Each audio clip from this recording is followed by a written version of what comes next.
Dawson, and I'm here today to talk to Michael Robson, the CEO of Andrews Property Group, about Brexit and the effect that Brexit is likely to have on the property market. Morning, Michael.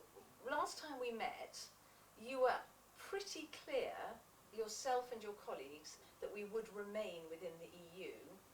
You were wrong. Morning, Anne. Yes, well, I have to admit that I was wrong. Along with half the country, I think we got the result that we didn't expect, and I think we were surprised, genuinely surprised by the outcome. And yes, I was wrong, but here we are, and we'll talk about it. Now, you also said that if there were a Brexit, it was unlikely, but if there were, then any shock would be very short term. Are you still saying that's the case, despite this really chaotic world we find ourselves in now? Yes, I'm still confident that although the result was unexpected, I still believe that the interruption to business as normal will be relatively short, and that very slowly over the next 2 or 3 weeks the market will reassert itself and we will get back to business as normal. I can hear a clamour of, you would say that, wouldn't you? You're a senior figure in the property business. Are you not just guilty of talking up the market? Well, that's what I'm paid to do. I have to admit that you would be surprised if I was incredibly negative about the market. But honestly, this is what I believe. And the reason I believe that is firstly 30 to 40 years experience in this market, and secondly, just a really thorough understanding of what drives the market. We are, after all, still short of property, and we have lots of people who need a home or need somewhere to rent or somewhere to buy. And therefore I think the fundamentals that drive the market haven't changed. And I think given time they will reassert themselves. Okay, so let's go on to talk about some detail. First of all, let's talk about purchases. So if I have an offer on a property, we also talked last time about opportunity. Is this my opportunity to withdraw my offer and come back in with a lower offer? It's a very good question. I would think it's absolutely correct that you should give some thought to it. I wouldn't recommend withdrawing the offer because I think there will be plenty of other buyers standing behind you in the queue and who may want to jump in.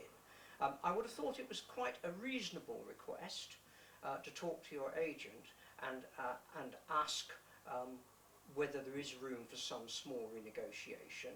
However, I think a buyer would have to be aware that that may lead to the vendor wanting to put the property back on the market and have the confidence to go for the original price. So although I wouldn't strongly recommend that as a course of action, I could understand why some buyers might try it, but I think they'd have to do so with care. It's brutal stuff, isn't it? I mean, this is seizing an opportunity by vendors, purchasers, and the agents themselves to make a fast buck out of a really difficult situation. I would hope not. I still believe that the market sets the price. Obviously it will depend, if we're talking here about buying and selling, as to whether the vendor wants to sell and how quickly they want to sell. I mean, he or she who has time has power, and therefore if they've got the time to wait, they could afford to rebuff a lower offer, and they could say, no, I have the time to put it back on the market. If they're anxious to make a sale, they may give way a little, but then I don't think that's any different to any other market conditions. It all depends on the demand for the property and on whether or not there are any other properties available of a similar nature to that buyer. So generally speaking then, for vendors, would you recommend patience or realism, a little bit of a drop? I think it's always important to be realistic. Everything is determined by the vendor's timescale. As I've said already, do they have the time to wait? So in which case I would recommend them to be patient. On the other hand, if grabbing the opportunity to complete the sale now is important to them because of timescales, then possibly one could renegotiate a little. And I think some of that may be determined by their ongoing arrangements arrangements. Are they buying another property, and how much time have they got? Okay. I can hear people now doing sums in their heads, because these things are very close to the margins for all of us, aren't they, when we buy and sell. So if you had to put a figure on it, what do you think the percentage drop is likely to be across the housing market for this period of time? Relatively, in the short term, relatively small. I think we may be talking about as little or 2 or 3%, and I think that depending on how quick certainty comes back in terms of politically, and market and interest rates, all those important things that I'm sure we'll turn to, I think that even that reduction may be relatively short-lived. Okay, so it's interesting. I mean, this is what you said when we met before. You're saying this again now, short-lived. What are we talking? Are we talking a year? Are we talking a period of a few years, a few months?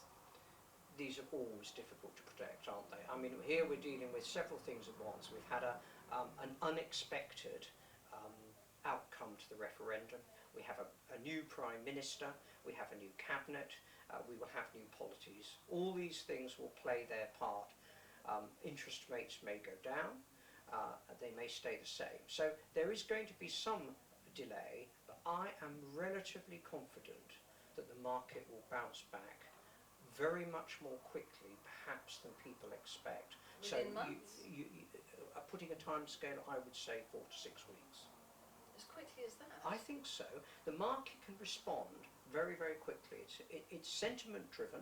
It's not unlike the stock market. The stock market's a little bit more liquid, and it's more easily measured, and it's available as an index every day in the newspaper, so people can see it, so it's more transparent. But the property market is very much like that, and for local agents valuing properties every day of the week, they too can respond very quickly to the changes in the market. So I think they will be able to see how many valuations are becoming available every day, how many new properties are coming to the market every day.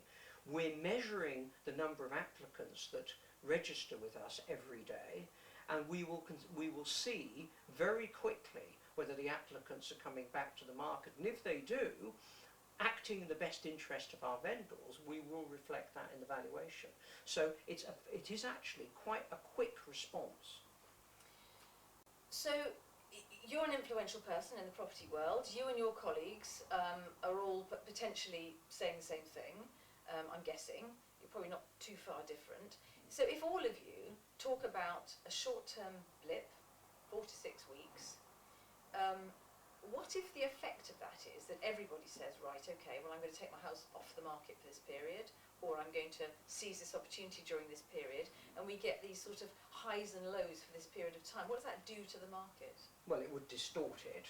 I don't think it's very likely. It's hard enough to get people to think along the same lines at any time. So I don't think that's realistically going to be the case. I'm sure that vendors are watching the internet, reading the news feeds like everyone else. I'm sure they're interpreting events. The property market is remarkably local.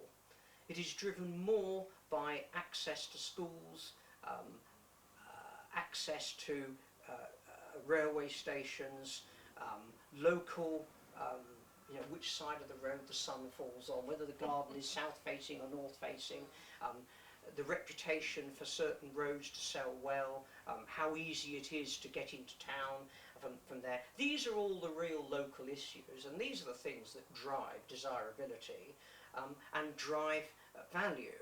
And I think these are far, far greater impact on the market than what happens in London or what happens with politics.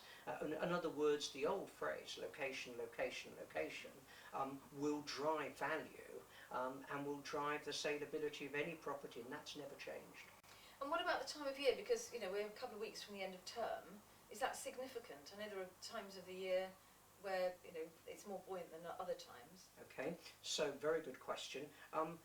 The letting and the residential sales market have slightly different seasons. So turning to letting firstly, there's no doubt that the what we call the third quarter, from June to October, is the busiest time of the year for the letting industry. I think this is because of students getting ready for the university year, so that tends to drive how busy things are. From a residential sales point of view, do you know something, Anne? A number of years ago, I think the market used to be more seasonal. Everybody got their properties ready for the March-April market, so we used to talk about the spring selling season.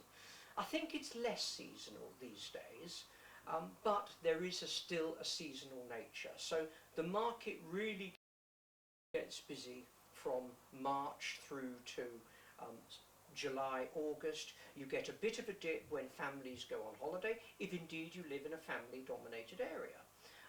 And then it tends to pick up again quite quickly once the children come back to go to school. So 5th, 6th of September, the market picks up again. There is another difference, which is the market used to go quiet before Christmas. We don't see that anymore now. We tend to see a pretty level and consistent market right through up until and including Christmas. Interesting to reflect, for instance, if you look at the professional valuations done by our valuers, Landmark, they are just as busy in December trying to get the valuations for the lenders done on time as they are any time of the year. In fact, there's quite a rush on just before Christmas. Okay, let's move on to borrowing. So what do you expect is going to happen to interest rates, and how's that going to affect people borrowing money? I'm slightly wary of forecasting with you now, Anne, because I got it wrong last time. So I don't want to fall into the trap of making too strong a forecast. My feeling is interest rates have never been as low. They have run much lower for much longer than anyone in our industry would have ever expected. You know, you and I will have lived through periods where interest rates were 15, 17, 18%. I remember having a mortgage at 18% and worrying that I'd never be able to pay it. These days, probably average rate being paid by borrowers around 3.5%, 4%. So these are historically low rates, and I think that it wouldn't surprise me if those rates remain now quite low for at least another year or two. Whether or not this week the Bank of England will lower the base rate by another 0.25%, I wouldn't like to forecast. That will all depend on whether they think the economy needs the stimulus. If they do, then that may bring forward a few more attractive rates. But let's say this, the trend in the last few weeks has been downwards. There are some of the best 5-year and 10-year fixed rates that we have ever seen. So I would say, whether you are moving or not, it might be a very good time to look for a remortgage to see whether you can grab some of this cheap money while you can. And it seems to be a bet at 2.5, 2.7, 3% for 5 or 10 years is an extremely good bet. It's a great time for first-time buyers. Yes, it is, and I'm glad you've raised that, because I think you asked me about opportunities last time, and I said, well, I did think this presented some opportunities. So if I am right and house prices fell back just a small amount, I think that would help first-time buyers, and indeed the lenders are very anxious to lend to first-time buyers. That's a market they are going to focus on. So you will see some very, very attractive rates to first-time buyers coming out over the next few weeks, I think. The lenders want their market share, so it is a competitive market to lend in, and I think you'll see some quite attractive new products come out over the next. So what about families trading up? So the family living in the 2-bedroom house who are ready to move into the big family home, is there an opportunity for them as well? I think so, Anne. Yes, I think so. I mean, the market most of the volume of the market is in the middle market, in families trading up and trading down. I think there's several things here. Firstly, I think there may become more choice I think there may be a larger choice of properties become available over the next few weeks.